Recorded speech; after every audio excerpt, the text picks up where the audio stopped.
എടി മരമാക്രി, എഴുന്നേറ്റ ഉടനെ ചായ കുടിച്ച് വയറ്റ് തീയിടാതെ എന്നെ കുടിക്കടി.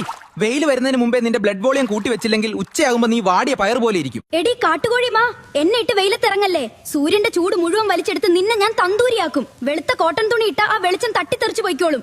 ലുക്ക് നോക്കി നിൽക്കാതെ എന്നെ തേക്കടി. 11 മണി കഴിഞ്ഞാൽ വെളിയിൽ UV താണ്ഡവമാണ്. എന്നെ തേക്കാതെ ഇറങ്ങിയ നിന്റെ കോശങ്ങളിലെ DNA സൂര്യൻ അടിച്ച് തകർക്കും. ഷോ കാണിക്കാതെ എന്നെ ഒന്ന് പിടിക്കടി. വെയിൽ നേരിട്ട് തലയിലടിച്ചാൽ നിന്റെ തലച്ചോറിലെ AC അടിച്ചു പോകും. പിന്നെ നിന്റെ ബോഡി ടെമ്പറേച്ചർ കൺട്രോൾ ചെയ്യാൻ ആർക്കും പറ്റില്ല. തല കറങ്ങി തെരുവിലല്ലേ. ഈ ചൂടത്ത് എന്നെ അകത്താക്കി നിന്റെ ശരീരത്തെ കൂടുതൽ കഷ്ടപ്പെടുത്തല്ലേ.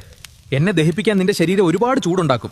പോയി വല്ല കഞ്ഞിയോ പഴങ്ങളോ കഴിച്ച് അകത്തുള്ള തീയൊന്ന് അണക്കിയോ. ഈ ചൂടിൽ ഞങ്ങളിട്ട് സ്റ്റൈല് കാണിക്കല്ലേ.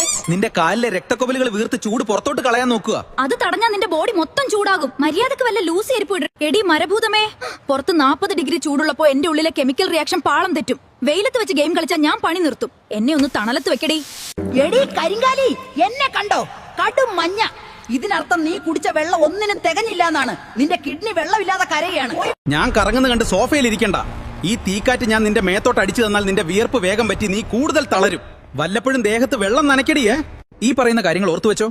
ധാരാളം വെള്ളം കുടിക്കുക. ദാഹം തോന്നിയില്ലെങ്കിലും ഇടയ്ക്കിടെ വെള്ളം കുടിക്കണം. ഉച്ചയ്ക്ക് 11 മണി മുതൽ 3 മണി വരെ നേരിട്ട് വെയിലേൽക്കുന്നത് ഒഴിവാക്കുക. ഇളം നിറത്തിലുള്ളതും അയഞ്ഞതുമായ കോട്ടൺ വസ്ത്രങ്ങൾ ധരിക്കുക.